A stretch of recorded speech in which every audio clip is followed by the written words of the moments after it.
Look, I'm just gonna do it. You know, to just say I'm like totally comfortable sitting in front of a camera, I don't know. But what you see behind me here, is something I love, and I wanted this podcast to be about things I love.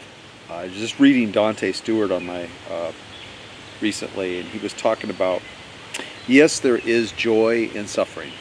Okay, when we have solidarity with other people in their suffering, it can lead to joy in our lives. But suffering is not the whole thing. There is also this thing about enjoyment, wonder, treasuring, all these things that are around us. And guess what?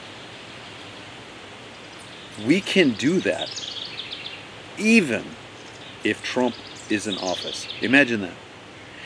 These woods here are something I can go to every single day and find some sort of solace, refuge.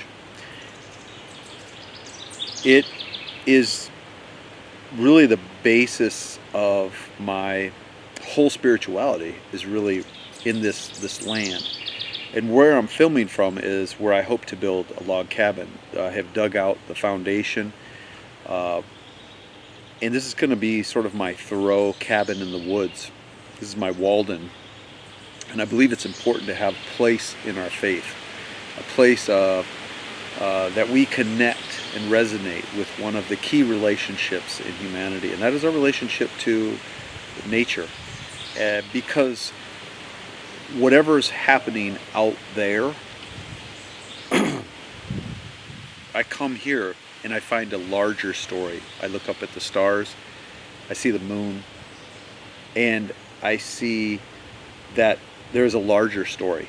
And so it's so easy to think that this whole chaos that we live in is the only thing. That there's a lot more going on, and this one helps me draw out that. And just some of the crazy things about this place right behind me. It doesn't have a name. If you drove by it, you'd probably think it wasn't that big of a deal. But this place really gives me hope, is because it is one of those places that we overlook, and nobody puts it on their map, and it's not a destination for anybody. But it is full of life. There is an owl. He swings down under the arches. I think it's almost like a Romanesque cathedral down in here. But he likes to go up and down this thing. I'll hear him in the morning. There's places we have names for, like Raccoon Flats, where we found a raccoon who had passed away, and we buried him. There is tons of connection with this landscape here. And in fact, I'm getting to where every time I go into the forest, I say, hey deer, and I'm getting ridiculously close to a brother and a sister, I think is what they are. Brother has put out about 2-inch velvet knobs on his head. His sister, they've gotten, I've probably got as close as maybe 15 feet away from them, but I'll work out while they'll watch me. I've seen frogs come in, I've seen ducks come in, and so this is just like a little place on the side of the road where you think, oh, the world's done, and it's not. Donald Worcester once said that nature has a way of revitalizing itself against all of the human abandonments that we've made. This is probably an abandoned little creek. There was once a farmer here. He has left tractor tires and all kinds of stuff. I keep constantly pulling stuff out of this creek bed. Today I had a huge roll of fencing that I dug out of the ground. I'm going to use it on the foundation of my cabin here.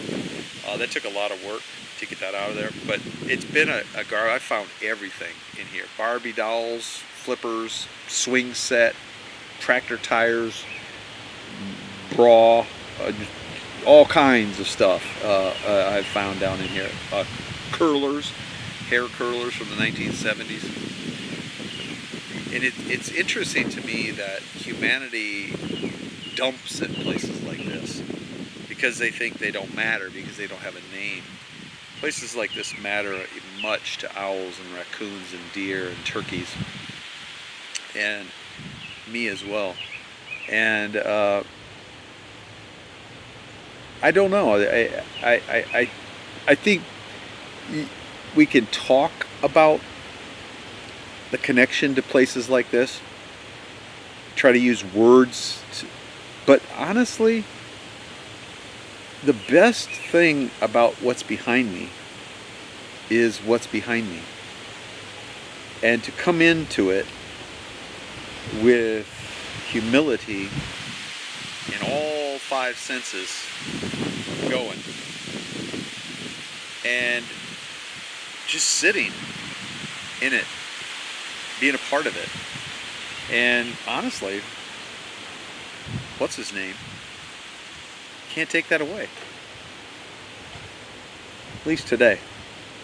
That's it for today. So this is Todd Siefker, First Congregational, United Church of Christ. Checking in, and hope to see you again next time. Thanks.